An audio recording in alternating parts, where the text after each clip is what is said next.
परम प्रभु श्री अरविंदु दिव्य जननी श्रीमा उपस्थित समस्त अपा भाई मान प्रणाम। नवरात्रि हार्दिक शुभकामना। विजय मुकुट आम आज आलोचना करबा एपिसोड नंबर 239 239तम अध्याय भीतर प्रवेश करिया। गोटे लाइन आम पढ़ा पेज 65 रो episode number 239 page 65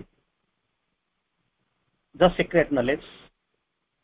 His face of human thought puts on a crown.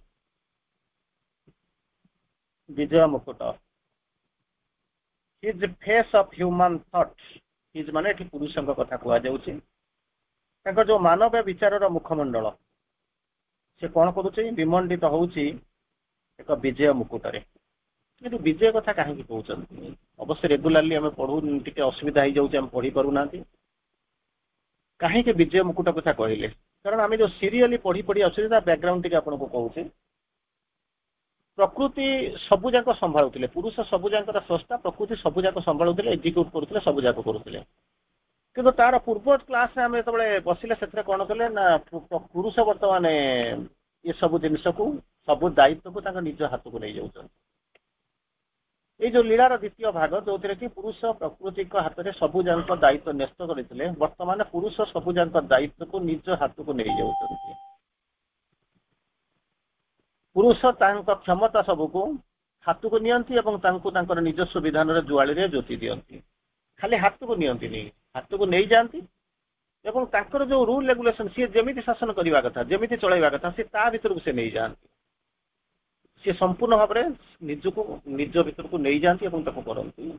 Even आप घरे से जिनस देखुवे बाहर थे सबुजाक दायित्व दे घरे गोटे समय आसिक पहुँचो जो कौन करेंगे ना आप आसिक पहुँची गला आपण हाथ को सबुजाक खुशी देदेवे कौन दुख ना खुशी सहित देदेवे निजे कौन करेंगे आपणकर लीला संगिनी जहाँ को कहते तो लीला संगिनी कही हेनी एटी से संगे सहचरी होते आप जमी निर्देश देते जमी इच्छा करेंगे सेमती भी आगुरी करुले कि आगुरी सी करुले संपूर्ण भाव में पुरुष रिविल्ड कनसेप्ट इनएक्टिव रोते कि बर्तमान पुरुष आक्टिव हो से आदेश निर्देश सब जगह कम होता ये कौन करेंगे ना सी डायरेक्ट बढ़ाई आसिक कौन करेंगे सिंहासन चूहे आसीन हे प्रकृति सहायता करेंगे लीला सहचरी होते तेणु यही जिनस भर को तार परवर्ती अवस्था रोचे कौन face of human thought puts on A crown से आसी पहुँचो जमी आपको कहती जो चैत्य सत्ता कथा कहे चैत्य सत्तार धर्म हूँ कौन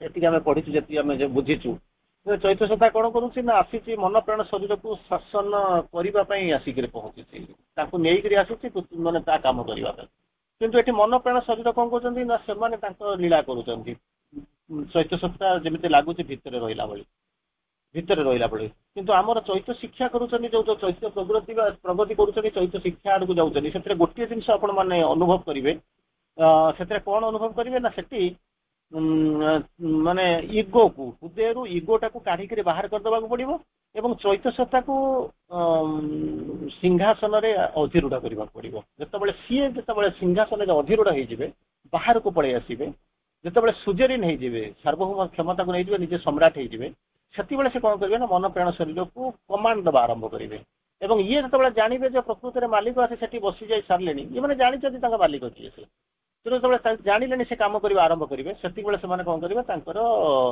कमांड आदेश निर्देश को लेकर कम करने आरंभ करेंगे से हार्मोनी आसवा आरंभ कर तेणु यही हूँ जो जिनस भर आम आज से कथा कहते his face of human thought puts on A crown बर्तमान फेस ऑफ ह्यूमन थॉट बोलिक कहीं कहते ना भितर थे मुह को आप देखुन कनसेल्ड हिडन अन्य मैंने तो जानते ना आपण मैंने जो पढ़ी पढ़ी जी बाट पर्यंत एपर्यंत अनेक एपिसोड आम आपसी पढ़ी सारूँ पुरुष प्रकृति अंततः पुरुष जमी डरमांट होकर रोचंती डोमिनेट करुँच जो जिनस गुड़ाक आप देखुते बर्तमान से कहूँ कौन पुरुषर मानवीय विचार मुखमंडल विजय मुकुटे मंडित है विमंडित है कहीं सी बर्तमान प्रकृति से प्लान थिला प्रकृति से प्लान थिला जे ये प्रकृति बाहर को आसतु से अनुसार से गढ़ुले या करुले सिंहासन संरचना करुले जहाँ दरकार ସୃଷ୍ଟିଟା ଯେମିତି ହବା ଦରକାର ତାଙ୍କ ଲୀଳା ଯୋଉ ରାସ୍ତାରେ ଯିବା କଥା ଠିକ ସବୁ ଯାକ ସିଏ କରୁଥିଲେ।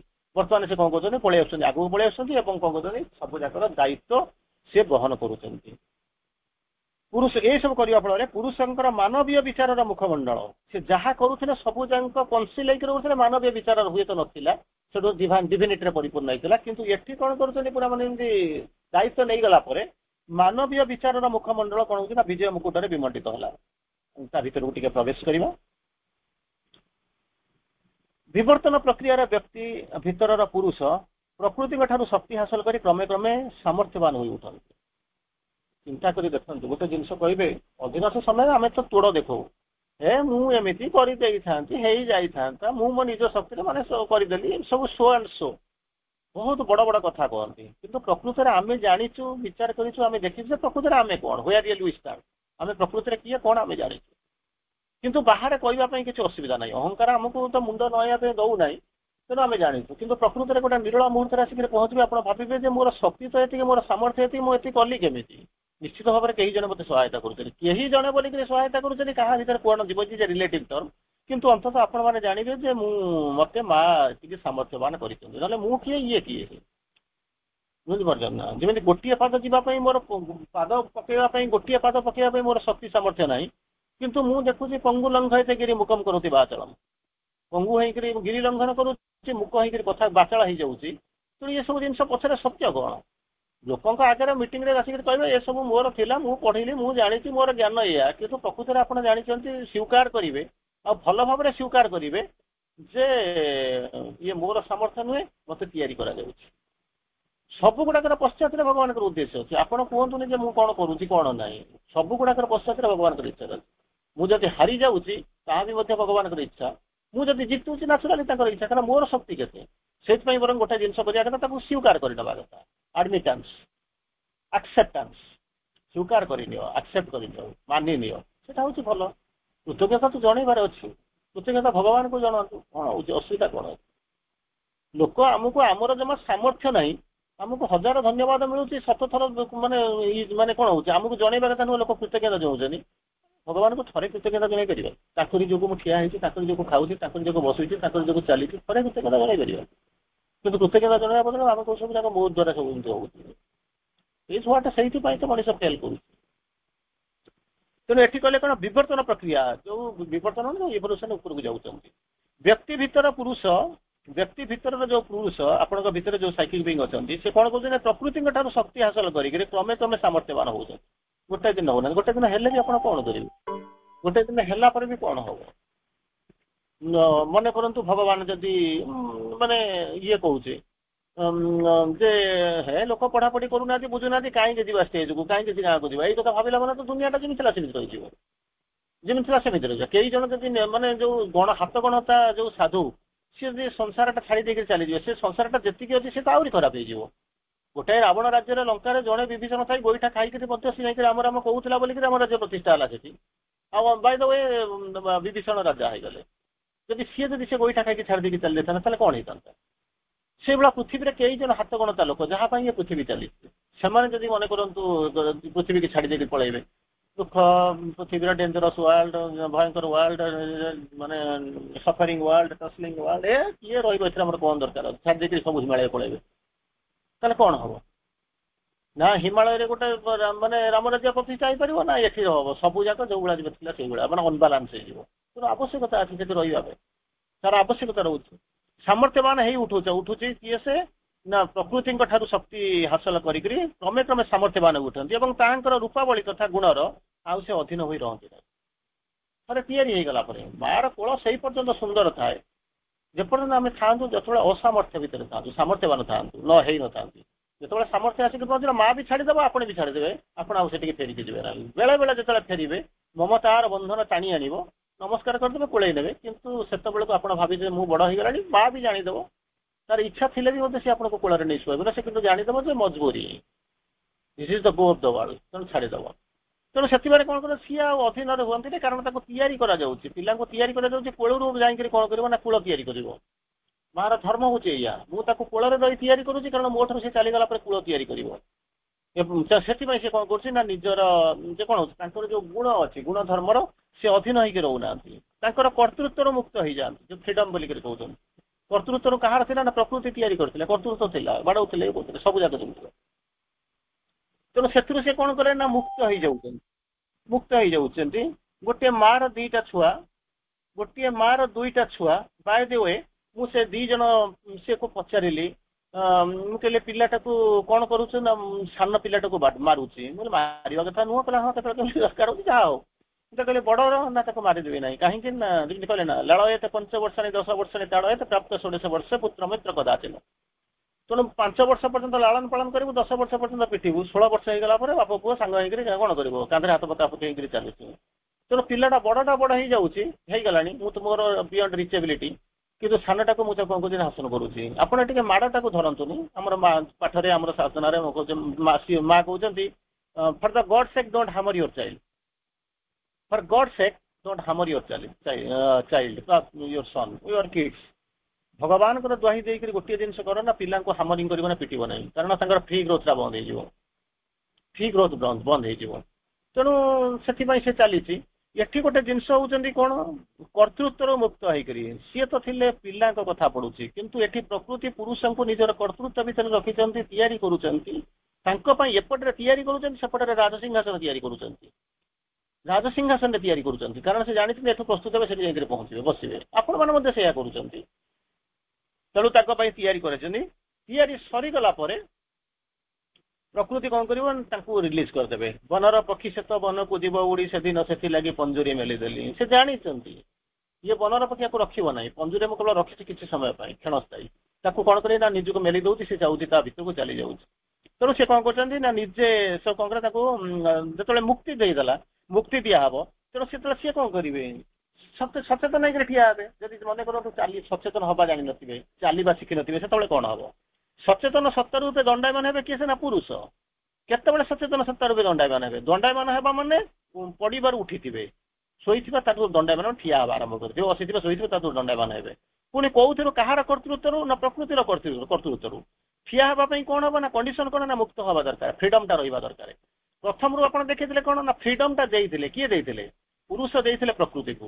ବର୍ତ୍ତମାନ କଣ କରୁଛନ୍ତି, ପୁରୁଷର ସେଇ ଯୋଉ ଲୁଚିକିରି ରହିଥିଲେ ସିଏ ବର୍ତ୍ତମାନ ସେ ଫ୍ରିଡମଟାକୁ ଗେନ୍ କରୁଛନ୍ତି, ତାଙ୍କୁ ଦଉଛନ୍ତି ଫ୍ରିଡମ କିଏ ନା ପ୍ରକୃତି ଫେରେଇ ଦଉଛନ୍ତି। ତେଣୁ ଏଟା ହଉଛି ଅଦଳ ବଦଳ, ଉଧାର କି ବଦଳ କହିଲେ ନା, ଯେମିତି ଆପଣ କହନ୍ତି ହିସାବ ବରାବର, ଗୋଟେ ଚମତ୍କାର ଭାବରେ ଆପଣ ତାକୁ ବର୍ଣ୍ଣନା କରନ୍ତି, ହିସାବ ବରାବର। ତେଣୁ ସେଥିପାଇଁ କହୁଛନ୍ତି ଯେତେବେଳେ ଠିଆ ହେଇଗଲେ ସେତେବେଳେ କଣ ହବ, ତାଙ୍କର ନିଜର ବିକାଶର ମାର୍ଗ ନିଜେ ବାଛି ନିଅନ୍ତି। ସେତେବେଳେ ମା ପୁଅଟାକୁ ଗେଲା କରୁଥିବେ ଠିକ ଅଛି, କିନ୍ତୁ ଥରେ ଯେତେବେଳେ ସିଲିକନ ଭ୍ୟାଲିକୁ ଚାଲିଯିବେ, ବାଙ୍ଗାଲୋର ଯିବେ, ହାଇଦ୍ରାବାଦ ଯିବେ, ପଣ୍ଡିଚେରୀ ଯିବେ, କି କୋଉଠି ଗୋଟେ ଚାକିରି କରିବାକୁ ଚାଲିଯିବେ, ଦିଲ୍ଲୀ ଯିବେ, ବମ୍ବେ ଗଲେ, ସେତେବେଳେ ଆଉ ମା ସେତେବେଳେ ନଥିବେ। ୟାକୁ ଫ୍ରିଡମ ଦେଇ ତିଆରି କରିକି ତାଙ୍କୁ ପଠେଇ ଦେଇଛନ୍ତି। ତେଣୁ ପଠେଇ ଦେଇ ସାରିଲା ପରେ କଣ କରିବ, ସେ ତାଙ୍କ ନିଜ ମାର୍ଗ ବାଛିବା ଆରମ୍ଭ କରିବେ। ସେ ମାର୍ଗ ଆଉ ତାକୁ ମା ତାଙ୍କ ଉପରେ ଇମ୍ପୋଜ କରିବେ ନାହିଁ। You are free at any every moment till the irrevocable transformation comes। ସେ ପର୍ଯ୍ୟନ୍ତ ଆପଣ ଡିନାଇ କରୁଥିବେ, ରିଜେକ୍ଟ କରୁଥିବେ ସବୁ ଜିନିଷ, କିନ୍ତୁ ରୂପାନ୍ତର ହେଇଗଲା ପରେ ଆଉ କିଛି ନାହିଁ। ଯେତେବେଳେ ଦେଖୁଥିବେ ଆପଣଙ୍କ ଜୀବନରେ ଯେପର୍ଯ୍ୟନ୍ତ ମାନେ କହୁଛନ୍ତି ପଲ ପଲ ଅଧା ଆଲୋକ ଅଧା ଅନ୍ଧାର ଆସିବ, ସେ ପର୍ଯ୍ୟନ୍ତ ଆପଣ ଫ୍ଲକ୍ଚୁଏଟ୍ କରୁଥିବେ। କିନ୍ତୁ ଥରେ ଯଦି ପରମାନେଣ୍ଟଲି ଆଲୋକ ଆସିଗଲା, ଆଉ ଫ୍ଲକ୍ଚୁଏଟ୍ କରିବାର ନାହିଁ, କାରଣ ସେଠି ଅନ୍ଧାର ମିଳେନି, ଅସତ୍ୟ ମିଳେ ନାହିଁ, ନିଶ୍ଚେତନା ନାହିଁ। ତେଣୁ ଏଠି ଯେତେବେଳେ ପୁରୁଷ ନିଜର ମାର୍ଗ ବାଛି ନେବେ ଏବଂ ବ୍ୟକ୍ତି ଭିତରେ ପୁରୁଷର ପ୍ରତିନିଧି ରହିଥିବା ତାର ଯୋଉ ମନୋମୟ ସତ୍ତା ସ୍ୱତନ୍ତ୍ର ଭାବରେ ବିକଶିତ ହବ।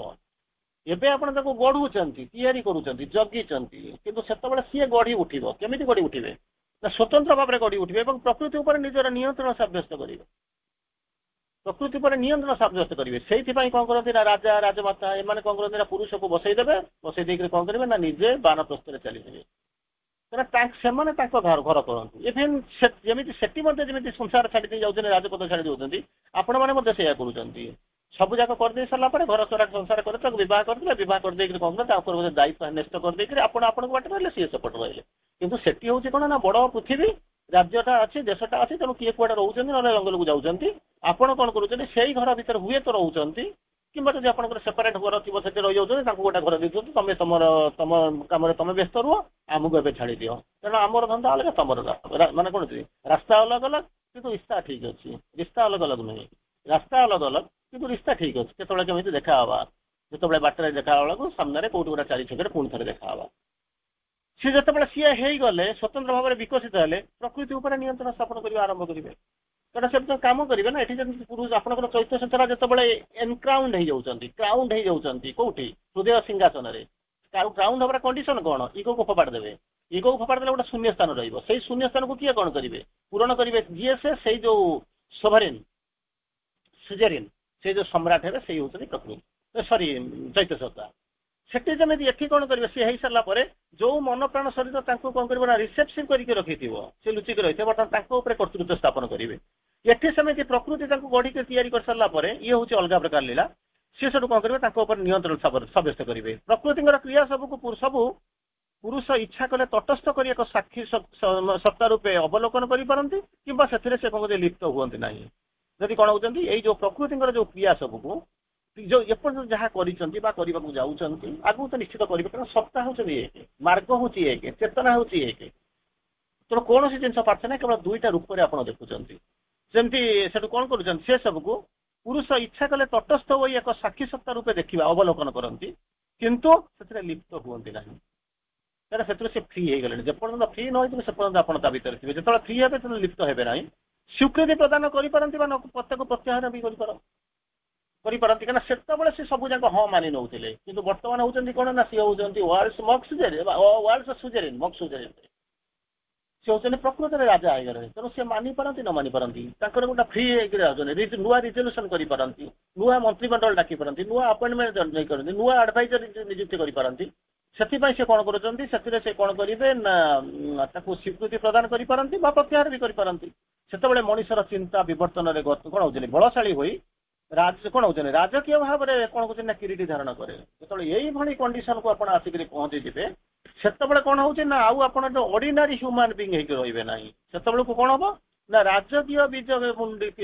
किरीट धारण करेंगे कारण आप प्रस्तुत हो गले से लोक जिते थे कौन कहते ऑर्डिनरी जमी अधिकांश समय आप देखिथे गोटे लोक थी ये आजिकल अंत युवा सब मिलूँ बीजेपी शासन सब युवा मिलूँ सेठी जमी हाईकमांड हम हल्लाचिल्ला हम किसी ना एकदम लास्ट बेंच गोटे कोण कौटी बसी जन एमएलए हठात डाक तू हूँ चीफ मिनिस्टर आप कल्पना करें मनोहर खट्टर को देखु कि फडनाविश को देखु आप देखते जो यूपी गुजरात में जो चीफ मिनिस्टर अच्छे देखु सी इवन जोटा कौन कर्णाटक जी थे किसी ना नाला ऑल आट सडन उठे आनिक चीफ मिनिस्टर कर दिगला ठीक से भाया एम कौन कर जो आसिक पहुंचते किरीटी धारण कर जना ना देखा ना कि बुझा ना देखिए हठात कौन ऑल आट सडन आप देखिए कौन ना सिंहासन मंडित होती विजय मंडित होती कौन कर जो से स्थान में बसवा आरंभ कर एटा हूँ अवश्य ठीक अच्छे कारण आपण सत्ता केते प्रस्तुत बाहर के देखिए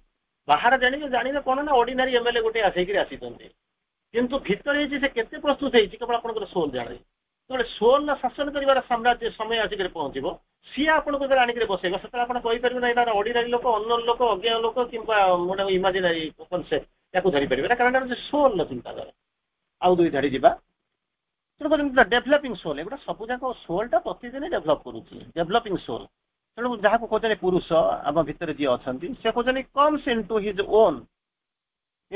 own with the organisation of the thinking mind जो आसुंच बाहर को जो पुरुष डेभलपिंग सोल द पुरुष विदिन आम भितर जी अच्छा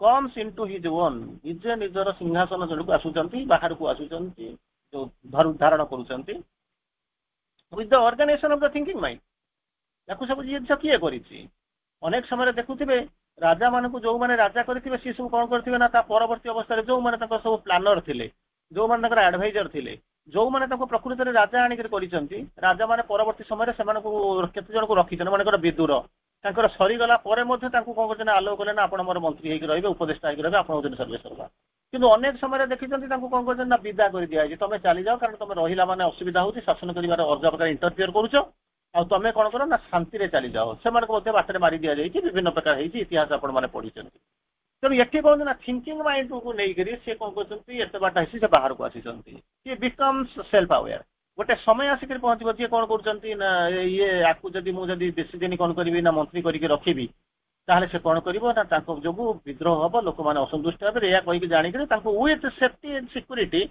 नहीं राज्य सेपटे बाहर कर जंगल सेपटे नहीं छाड़ दि जाए ठीक से भाया जो थिंकिंग माइंड प्लान रे ସେଥିପାଇଁ ତ କୁହାଯାଉଛି ଆକୁ ପଢ ଜୀବନରେ ନେଇକରି ପ୍ରୟୋଗ କର। ଥିଙ୍କିଂ ମାଇଣ୍ଡର ଅର୍ଗାନାଇଜେସନରେ ସିଏ କ'ଣ କରୁଛନ୍ତି ନା କ୍ରାଉନ୍ ହଉଛନ୍ତି, ବିକମ୍ ସେଲ୍ଫ ଆୱେୟାର। ଆଉ କ'ଣ କରୁଛନ୍ତି, ଆକ୍ୱାର୍ସ କ'ଣ ହଉଛନ୍ତି power of self direction. Self aware ହଉଛନ୍ତି, ସେଲ୍ଫ ଡିରେକ୍ସନ ପାଇଁ ଯୋଉ କ୍ଷମତା ଦରକାର ତାକୁ ପ୍ରାପ୍ତ ହଉଛନ୍ତି।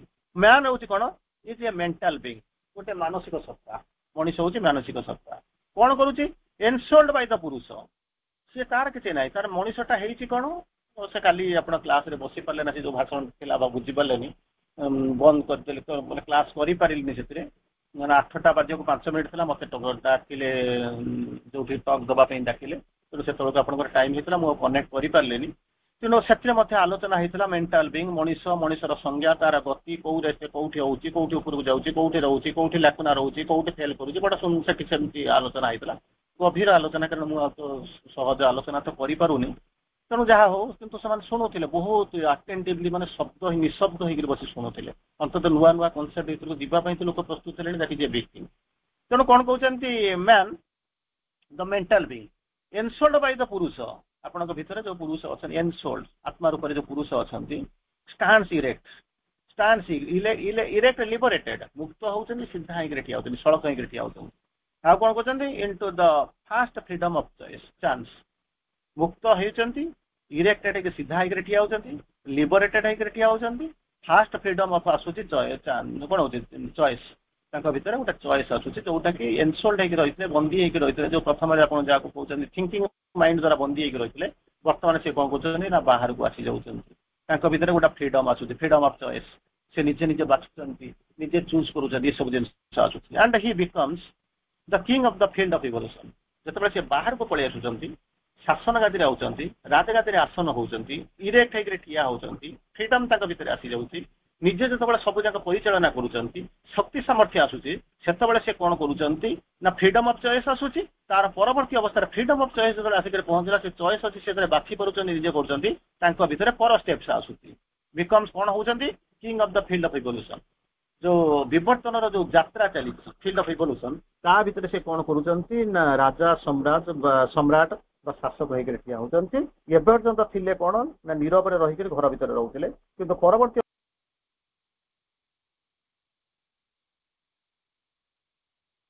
କ'ଣ କରୁଛନ୍ତି ନା ପରବର୍ତ୍ତୀ ଅବସ୍ଥାରେ ତାକୁ ଶାସନ କରୁଛନ୍ତି ଏବଂ ସମସ୍ତଙ୍କ ଦାୟିତ୍ୱ ସେ ନିଭାଉଛନ୍ତି। ଯାହା ଭିତରେ ଯୋଉ ଦୁଇଟା ଜିନିଷ ଆସୁଛି, freedom of choice, king of the field of evolution. ବନ୍ଦେ ମାତରମ୍। ଆସନ୍ତାକାଲି ପୁନର୍ବାର ଭେଟିବା। Good night.